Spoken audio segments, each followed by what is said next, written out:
17 fakta Boboiboy Galaksi Baraju. Nombor 1. Dalam ark Baraju ini, Boboiboy bertemu dengan Panglima Yanari dan juga Mas Gardu.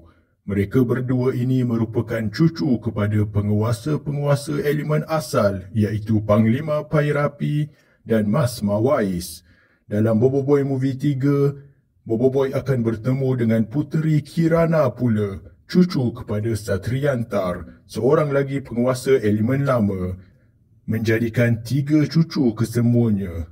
Tahukah anda bahawa terdapat teori bahawa Boboiboy telah pun bertemu dengan 2 lagi cucu pemilik kuasa asal? Seorang adalah Kuali yang berkemungkinan adalah cucu King Balakung, memandangkan kedua-duanya datang daripada spesies yang sama dan planet yang sama. Seorang lagi adalah Nut yang berkemungkinan adalah cucu North, tuan lama Mechabot, memandangkan kedua-duanya juga daripada spesies yang sama, bahkan nama pun hampir sama.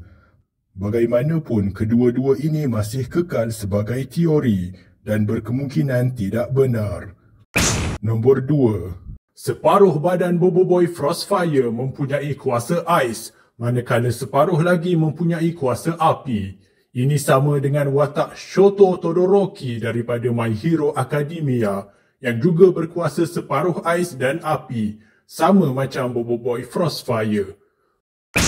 Nombor 3. Boboiboy Blaze yang merupakan transformasi elemen api tahap kedua menggunakan senjata cakra bulat yang panas berapi. Ini lebih kurang sama dengan watak Axel daripada Kingdom Hearts yang juga berkuasa api dan menggunakan 2 bilah cakra bulat yang berapi. Nombor 4. Elemen air Boboiboy merupakan satu-satu elemen Boboiboy yang pernah bergabung dengan golem tanah dalam 2 tahap berbeza. Kali pertama adalah gabungan kuasa Boboiboy air tahap pertama dengan golem tanah menghasilkan golem air. Kali kedua adalah apabila transformasi tahap keduanya iaitu Boboiboy Ice bergabung dengan Boboiboy Gempa dan berupaya menyeru keluar golem ais pula. Nah, dapatlah kita golem air dan golem ais. Nombor 5. Boboiboy air boleh membuat pelbagai jenis makhluk air yang bergerak sendirian seperti ikan belut, ikan paus dan juga badak air. Ini bermakna ada kemungkinan bahawa pada tahap kedua kuasa ini, Boboiboy ais juga berpotensi untuk membuat makhluk-makhluk ais pula. Cuma kita tak pernah lihat. Nombor 6. Pihak Monster pada mulanya ingin menamakan transformasi tahap kedua Boboiboy api sebagai Boboiboy Pyro. Malah, konsep seni dan gambar Boboiboy Pyro telah pun keluar secara rasminya. Akan tetapi, idea ini kemudian ditarik balik dan dapatlah kita Boboiboy Blaze dengan nama yang lain dan rupa yang lain. Nombor 7. Boboiboy Ice juga pada asalnya mempunyai rupa dan pakaian yang lain. Dan imej ini telah pun tersebar sebelum ditarik balik dan kita dapat rupa Boboiboy Ice yang sekarang ini. Nombor 8. Penguasa asal untuk kedua-dua elemen yang panas dan sejuk ini mempunyai sejarah yang unik. Panglima Pirapi dan Mas Mawais datang daripada 2 pihak yang bertelagah. Akan tetapi, mereka berdua kemudiannya memilih untuk berkawan dan berdamai. Ini lebih kurang sama dengan hubungan Boboiboy air dan api yang banyak bergaduh sesama mereka. Hingga ke tahap kedua iaitu Ice dan Blaze pun masih bergaduh. Akan tetapi, kedua-dua elemen inilah yang mula-mula sekali bekerjasama melakukan fusion dan bercantum jiwa mereka. Nombor 9. Untuk transformasi Boboiboy sopan, terdapat perbezaan antara versi komik dan versi animasi. Dalam versi asal, Boboiboy sopan dilihat masih memakai topi asalnya yang berwarna oranye, cuma digabungkan dengan tanjak. Dalam versi baru ini, nampaknya tanjak Boboiboy sopan bersambung atau bergabung dengan topinya yang sudah bertukar rupa dan warna. Tiada lagi topi oranye yang berselindung di dalam.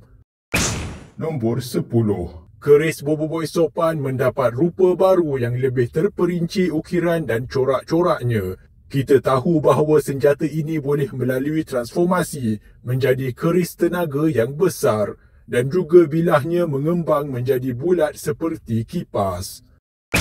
Nombor 11. Boboiboy sopan bercirikan pendekar Melayu Nusantara yang berbudi bahasa akan tetapi berbisa dalam kemahiran persilatannya. Ini adalah warisan secara tak langsung yang kita pernah lihat pada ayahnya Amato yang belajar ilmu silat daripada gurunya Tok Sah yang merupakan pendekar Nusantara OG yang asli dalam dunia Power Sphera Universe. Tok Sah sebagai Maskmana juga menggunakan keris selain daripada ilmu persilatan sama seperti Boboiboy sopan. Rahsia turun-menurun. Nombor 12. Boboiboy sopan merupakan fusion ketiga untuk Boboiboy solar yang berelemen cahaya. Ini menjadikan solar sebagai tukang fusion terbanyak setakat ini dan kesemua gabungannya bermula dengan huruf S sama seperti dirinya. Nombor 13. Nama untuk ketiga-tiga fusion terbaru Boboiboy kesemuanya merupakan hasil gabungan nama-nama Boboiboy yang bercantum. Sorry, Gentar dan Sopan yang semuanya muncul dalam Boboiboy Galaxy Musim 2. Manakala tiga fusion awal yang muncul dalam Boboiboy Movie 2 kesemuanya memakai nama unik yang memaparkan maksud transformasi mereka, bukan hasil gabungan nama Boboiboy. Nombor 14. Boboiboy Sopan juga merupakan fusion pertama yang menggunakan Boboiboy Taufan yang berelemen angin. Sebelum ini, semua elemen lain sudah terpakai untuk fusion. Pun begitu, elemen angin telah pun mendapat keistimewaan mencapai tahap ketiganya, iaitu beliung, sebelum mana-mana elemen yang lain. Nombor 15. Setiap arc dalam Boboiboy Galaxy Musim 2 memperkenalkan transformasi baru untuk Boboiboy. Kita dah tengok Boboiboy Sorry, Beliung, Gentar dan kini Sopan untuk arc Baraju. Pada asalnya, arc Gurlatan yang bakal memperkenalkan Boboiboy Rimba merupakan sebahagian daripada Musim 2 dan begitulah keadaannya dalam versi komik. Akan tetapi, arc tersebut telah di-upgrade menjadi Boboiboy Movie ketiga. Nombor 16. Di planet Baraju, wujudnya kaum batu api dan juga kaum ais batu. Mereka adalah makhluk-makhluk alien batu yang mempunyai kuasa api dan juga ais.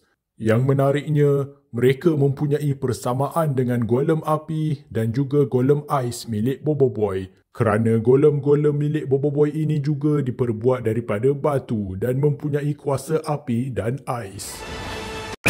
Nombor 17. Dalam channel Toon World ini, kami menghasilkan banyak video membincangkan perihal dunia Boboiboy, Mekamato dan Power Sphera Universe secara amnya. Jangan lupa untuk singgah menonton lebih banyak lagi hasil-hasil kerja kami dan jumpa lagi dalam video yang akan datang pula selepas ini.